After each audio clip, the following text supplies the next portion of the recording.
आज हम भारत के जिस राज्य के बारे में बताने जा रहे हैं उस राज्य को दूसरा सबसे बड़ा राज्य कहा जाता है। यहाँ आपको दुनिया के सबसे ज्यादा रॉयल बंगाल टाइगर्स की आबादी देखने को मिलेगी।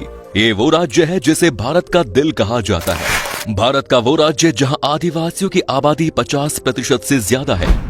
साथ ही इस राज्य के आधार पर ही प्रसिद्ध द जंगल बुक नॉवेल लिखी गई और इस पर फिल्म भी बनाई गई।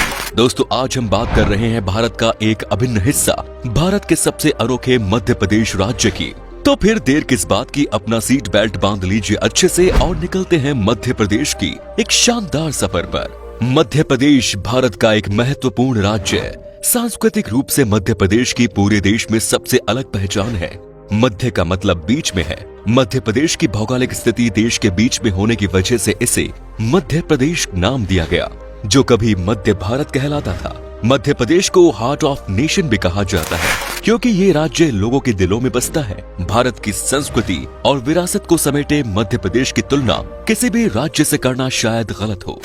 दोस्तों, मध्य प्रदेश की स्थापना 1 नवंबर 1956 को हुई। फिलहाल मध्य प्रदेश राजस्थान एरिया के लिहाज से राजस्थान के बाद भारत का दूसरा सबसे बड़ा राज्य है। मध्य प्रदेश के उत्तर में उत्तर प्रदेश, पूर्व में छत्तीसगढ़, पश्चिम में गुजरात, राजस्थान और दक्षिण में महाराष्ट्र की सीमा लगती है। आजादी से पहले मध्य प्रदेश की राजधानी नागपुर हुआ करती थी, पर 1956 में भोपाल को मध्य प्रदेश की राजधानी बना दिया गया। दोस्तों, भारत के सबसे महान राजा विक्रमादित्य की राजधानी उज्जैन मध्य प्रदेश में है। मध्य प्रदेश को चौहान मराठाओं का गढ़ कहा जाता है। कई सालों तक इस राज्य में मुगलों और अफगानों का शासन रहा, लेकिन इसके बावजूद मध्य प्रदेश में मराठा संस्कृति बरकरार है, क्योंकि पेशवा बाजीराव के समय मराठा का लंबे समय तक शासन रहा। इसी कारण मध्य प्रदेश के दक्षिण पश्चिमी भाग में मराठी संस्कृति देखी जाती है। मध्य प्रदेश ने इतिहास से लेकर अब तक कई बदलाव देखे हैं। पहले मध्य प्रदेश को गरीब प्रदेशों में गिना जाता था, लेकिन आज के मध्य प्रदेश में शिक्षा और व्यापार में काफी तरक्की कर ली है। पहले मध्य प्रदेश में बिजली की बड़ी समस्या थी, लेकिन अब मध्य प्रदेश के 80 से अधिक व्यापारिक क्षेत्रों में 24 घंटे बिजली रहती है। इसके अलावा मध्य प्रदेश की कई ऐसी खासियत है जिनके बारे में बहुत ही कम लोग जानते हैं। मध्य प्रदेश राज्य में कुल 61 जिले हैं और इंदौर उस राज्य का सबसे बड़ा जिला है। साल 2011 की जनगणना के आंकड़ों के अनुसार मध्य प्रदेश की कुल जनसंख्या 7,25,97,565 है। आबादी के लिहाज से मध्य प्रदेश भारत का 5वां सबसे बड़ा राज्य है। ये राज्य अपने कल्चर को लेकर पूरी दुनिया में प्रसिद्ध है।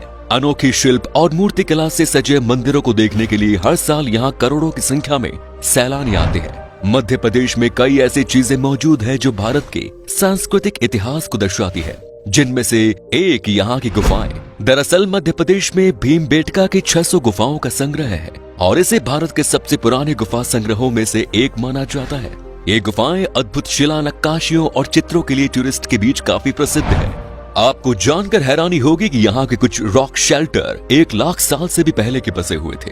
भीमबेटका साइट भारतीय उपमहाद्वीप में सबसे पुरानी चट्टान कला यानी कि रॉक आर्ट है, जो 30,000 से अधिक वर्षों से भी पुरानी है। ये गुफाएं भारत का एक वर्ल्ड हेरिटेज साइट भी है। भीमबेटका साइट को ये दर्जा 2003 में मिला। गुजरात, महाराष्ट्र अथवा ओडिशा की तरह मध्य प्रदेश को किसी एक भाषाई संस्कृति के रूप में नहीं पहचाना जाता। इसके अलावा मध्य प्रदेश को भारत में आदिवासियों की सबसे बड़ी ताकत वाला राज्य माना जाता है। इस राज्य में आपको सबसे ज्यादा आदिवासियों की आबादी देखने को मिलेगी। इनमें से आदिवासियों का सबसे बड़ा समूह है गोंड, भील, बैगा, कोरकू, भादिया, कौल, माल्टो और सहरिया है। धार, झाबुआ और मंडला जैसे जिलों में 50% से अधिक आदिवासियों की जनजातीय आबादी है। ये जनजातीय समूह अलग तरह के कल्चर में रहना पसंद करते हैं। राज्य में आदिवासियों की इतनी आबादी होने की वजह से यहाँ कई तरह के त्योहार देखने को मिलते हैं। भगोरिया इन जनजातीय समूहों का प्रमुख त्योहार है। भगोरिया की तैयारियां आदिवासी महीने भर पहले से ही शुरू करते हैं। दिवाली के समय तो शहरी लोग शगुन के बतौर सोने चांदी के जेवरात और अन्य सामान खरीदते हैं, लेकिन भगोरिया के 7 दिन गांव के लोग सिर्फ अपने शौक के लिए खरीदते हैं। मध्य प्रदेश में खंडवा जिले के करीब और नर्मदा नदी पर इंदिरा सागर बांध के बैकवाटर में हनुवंतिया नामक एक द्वीप स्थित है। हर साल हनुवंतिया में भारत का एकमात्र और सबसे बड़ा वाटर कॉम्युनल यानी कि जल महोत्सव आयोजित किया जाता है। मध्य प्रदेश से शुरू हुआ ये महोत्सव आज भारत के कई राज्यों में आयोजित किया जाता है।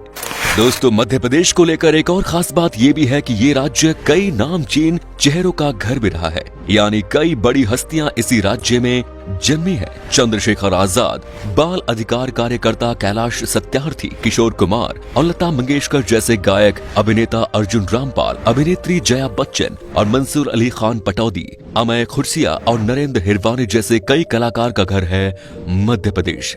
नर्मदा नदी को मध्य प्रदेश की जीवन रेखा कहा जाता है। नर्मदा को रेवा के नाम से भी जाना जाता है। नर्मदा भारतीय प्रायद्वीप की सबसे प्रमुख और भारत की 5वीं बड़ी नदी है। इस नदी की सबसे बड़ी खासियत ये है कि ये नदी भारत की सभी नदियों की विपरीत दिशा में बहती है। इससे भी ज्यादा हैरान कर देने वाली बात इसके पीछे की प्रेम कहानी है, जिसके बाद से ही इस नदी का उल्टा बहना शुरू हुआ। इसके अलावा इस नदी के किनारे संगमरमर के पत्थरों की भी एक अलग मान्यता है। नर्मदा के किनारे पर तिलवारा घाट, लम्हेटा घाट में रोजाना हजारों की संख्या में लोग नदी से पत्थर तलाशने के लिए पहुंचते हैं। लोगों और शास्त्रों के माने तो ये पत्थर भी कोई साधारण पत्थर नहीं। शास्त्रों के अनुसार इन पत्थरों में भगवान शिव का अंश है। मध्य प्रदेश के उज्जैन शहर को मंदिरों के शहर के रूप में जाना जाता है, क्योंकि ये भारत के कुछ सबसे लोकप्रिय मंदिरों का घर है। उज्जैन उन 4 स्थानों में से एक है जहां कुंभ मेला की मेजबानी की जाती है। इसके साथ ही इस राज्य का 1/3 हिस्सा पानी और जंगलों से घिरा है, क्योंकि मध्य प्रदेश चंबल रिवर और गोदावरी रिवर के बीच में है। बनारसी पान के बाद अगर कोई पान पूरे भारत में प्रसिद्ध है तो वो मध्य प्रदेश का भोपाल का पान है। दरअसल यहाँ कुछ समय से काफी पॉपुलर हुआ फायर पान मिलता है। पान वाला पान में आग लगाकर खाने वाले के मुंह में डाल देते हैं। इस पान को खाने भारत के कोने कोने से सैलानी आते हैं। इस पान के चर्चे तो कुछ विदेशी शहरों में भी फैले हुए हैं। इसके अलावा ये राज्य पूरी दुनिया में अपने संगीत को लेकर पॉपुलर है। क्लासिकल और फोक म्यूजिक मध्य प्रदेश की पहचान है। भारत के 2 सबसे प्रसिद्ध गायक तानसेन और बैजू बावरा मध्य प्रदेश के ग्वालियर में ही जन्मे। शिल्प कला और संस्कृति के लिए पूरे विश्व में प्रसिद्ध मध्य प्रदेश अपने चंदेरी की साड़ियों के लिए भी मशहूर है। चंदेरी में साड़ी बनाने के कारोबार की शुरुआत लगभग 700 वर्ष पहले हुई। बाद में सिंधिया राजवंश ने इसे संस्थागत कारोबार का दर्जा दिया और कारोबारियों के लिए कस्बा बसाया, और इस कारोबार से आज मध्य प्रदेश काफी अमीर बन चुका है। मध्य प्रदेश का पन्ना जिला हीरा उत्पादन में पहले स्थान पर है। कहा जाता है कि मध्य प्रदेश का इस जिले की धरती हीरा उगलती है। हीरे के उत्पादन में मध्य प्रदेश कितना आगे है, इस बात का अंदाजा इसी से लगाया जा सकता है कि अकेले इस राज्य से हर साल 1 अरब तक हीरे का कारोबार किया जाता है, जबकि यहाँ 50 किलोमीटर से ज्यादा एरिया में हीरा पाया जाता है। यहाँ देश भर के हीरा व्यापारी हीरा खरीदने के लिए आते हैं। मध्य प्रदेश भारत का वो राज्य है जहाँ सबसे ज्यादा नेशनल पार्क है। राज्य में कुल 11 नेशनल पार्क हैं, जिनमें कान्हा किसली, पन्ना, सतपुड़ा, बांधवगढ़, माधव, पेंच, फेंसिल, संजय, वन विहार, ओंकारेश्वर, डायनासोर, फॉसिल राष्ट्रीय उद्यान शामिल है। इन सभी उद्यानों में जानवरों की वो प्रजाति देखने को मिलती है जिन्हें बहुत ही कम देखा जाता है।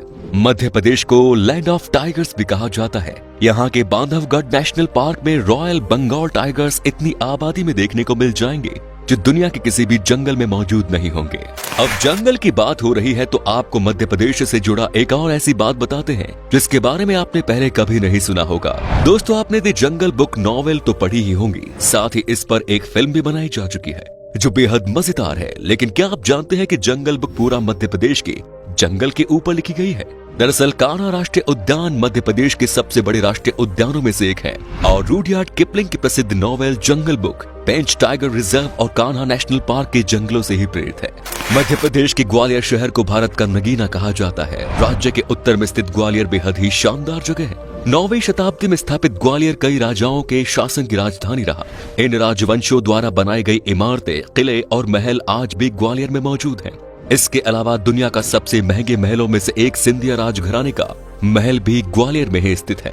जय विलास पैलेस नाम का ये महल 40 एकड़ में फैला हुआ है और इस महल की कीमत 4000 करोड़ रुपए है। 3 मंजिले महल के अंदरूनी सजावट में 560 किलोग्राम सोना जड़ा हुआ है। इसके 40 कमरों को अब म्यूजियम बना दिया गया है। मध्य प्रदेश का ओरछा जिले का राजा राम मंदिर पूरी दुनिया में प्रसिद्ध है। एकमात्र ऐसा मंदिर है जहां भगवान राम जी की पूजा एक राजा के तौर पर की जाती है। मध्य प्रदेश के इतिहास से जुड़ी एक खास बात ये भी है कि ये वही जगह है जहाँ के एक आश्रम में भगवान श्री कृष्ण और सुदामा की मुलाकात हुई। कला और संस्कृति के लिए मशहूर मध्य प्रदेश खाने के मामले में भी पीछे नहीं है। यहाँ के पकवानों का जवाब नहीं। मध्य प्रदेश के लोगों की दिन की शुरुआत पोहा जलेबी के साथ होती है। इसके अलावा भट्टे की कीस ऐसी डिश है जो आपको सिर्फ और सिर्फ मध्य प्रदेश में ही मिलेगी। तो चलिए अब बताते हैं आपको कितने पैसे खर्च करने पड़ेंगे मध्य प्रदेश की सैर पर। आप अगर अकेले सफर कर रहे हैं तो आपको हफ्ते में लगभग 7,000 रुपए खर्च करने पड़ेंगे, जो कि काफी सस्ता पड़ता है। और यहाँ आपको कम से कम पैसों में अच्छे से अच्छे होटल मिल जाएंगे रहने के लिए। तो दोस्तों ये था मध्य प्रदेश। आप में से अगर कोई है मध्य प्रदेश से तो हमें कमेंट्स में जरूर बताना। ये भी बताना कि आप कहां से हो। मध्य प्रदेश के बारे में अगर आप और जानना चाहते हैं तो कमेंट्स में लिखिएगा पार्ट 2। उम्मीद है आपको ये वीडियो पसंद आया होगा। वीडियो को लाइक कीजिएगा और अपने दोस्तों और रिश्तेदारों के साथ इसे शेयर करना ना भूलें।